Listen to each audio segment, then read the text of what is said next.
This is TWiT. Here's a posting from Stanley Lieber, and I don't even know who he is. It's actually the images in this are great. Do you know who he is?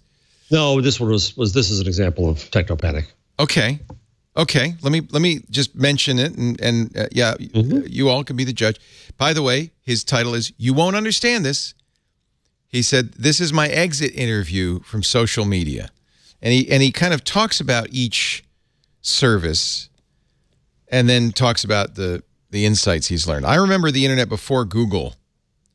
F you forever, Google, for breaking email for everyone in the world. F you forever for enticing users who don't know any better into relying upon your services and then shuttering them with little warning. Your extensions to established standards and ever-changing policies make it increasingly impossible for individuals to host and control their own information. Yes, I am aware this is no accident. Search quality is no longer a core competency of Google's, the internet's premier search engine. Two people type the same search, each receives a different result. Yes, I'm aware this is likewise no accident. The quality of ads displayed alongside various Google services has steadily devolved from semi-relevant to absolutely irrelevant at all times.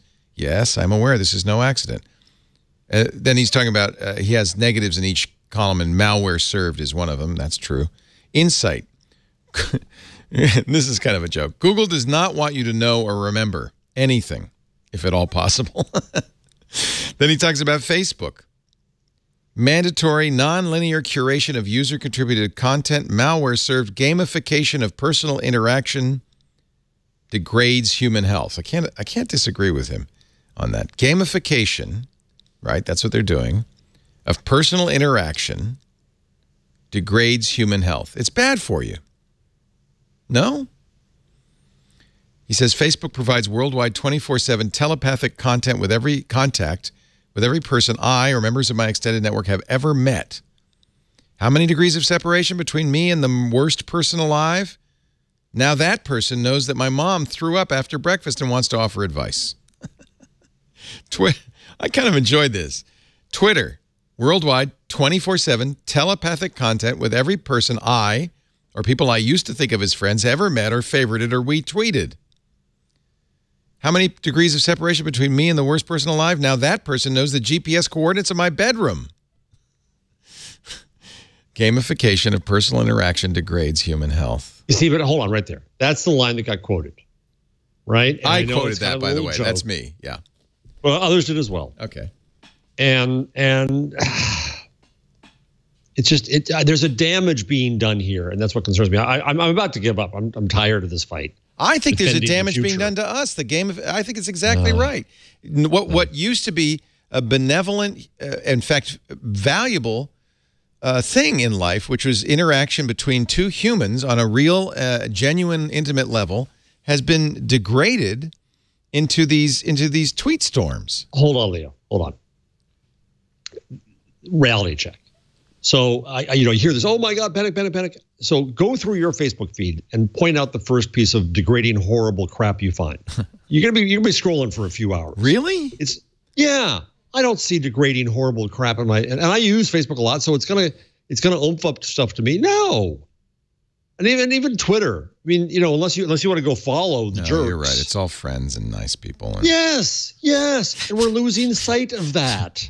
Yeah, but it's more subtle than that. It's more subtle than that. It's I don't know. I think it's pseudo relationship. So there's been plenty. Okay, stop. Okay, so there's plenty of things. This guy, Jeff, you can scream techno panic, but there are plenty of people who have bemoaned the fact that these online services and even software and apps are gamifying things to get you to spend more time, to boost their metrics. And a lot of people are rightly concerned about this kind of digital manipulation. Actually what I made a living. Hey, Stacey, we make a living doing that writing headlines and journalism. It's exactly what we do. Yes, we do, but we also we're not that good at it. That's the difference. That's exactly right. Okay, we're not that good at it, but we also offer. I'm not trying to be holy. I'm just saying that this is a thing that's happened. It's also, I was going to make the point that we have been worried about this with TV forever. Yeah. And we have See, this is exactly what moral panic is. The TV is going to ruin society. That gives no respect to the members of society. But that we are such sheeple that we can be pulled along.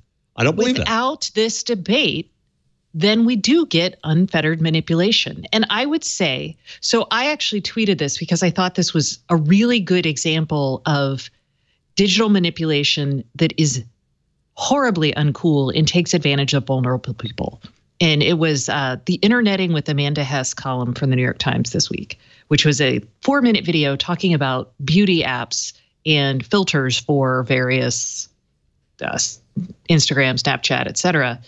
And basically, the idea was that they're pushing just insane standards of beauty, like facial bleaching, nose mushing, and all of these other things to give young girls plastic-looking faces. And they talked about how gamification is really driving these girls back and forth, and it does have a measurable effect on their self-esteem. And we can't ignore that. And we shouldn't ignore that. And you can call it techno panic, but I think we should be having these conversations because otherwise we're just giving them a pass to take advantage of everyone. And that's not cool. And that's my thought. Yeah, but the bottom line, it's people doing the bad stuff. Yeah, well, and the norms that we need to create, you're right, we have the conversation, but blaming just the technology and the platform. Well, no, there are people who are doing bad things, we need to blame them. It's the corporations using technology in ways that were never possible. You can turn that around, Leo. You could also say that the technology exists and people come in and exploit what was meant for good. Yes. Well, how did Matt Cutts make his salary, right? Because something good was created that people then exploited for bad. And they have to put enough resources into it to try to stop that from happening. But the chicken and egg here is not that the big bad technology company comes along and says, how can we ruin society and make a fortune doing so? I don't believe that. They can make it happen at scale. And that is what's scaring people. There are a couple things that are very scary. One, you can very cheaply learn how to gamify people incredibly effectively. So A/B testing costs nothing on these platforms, right? So you've basically scaled the ability to manipulate people incredibly effectively. Exactly. And that is something we should be talking about. And what do you want to do about it?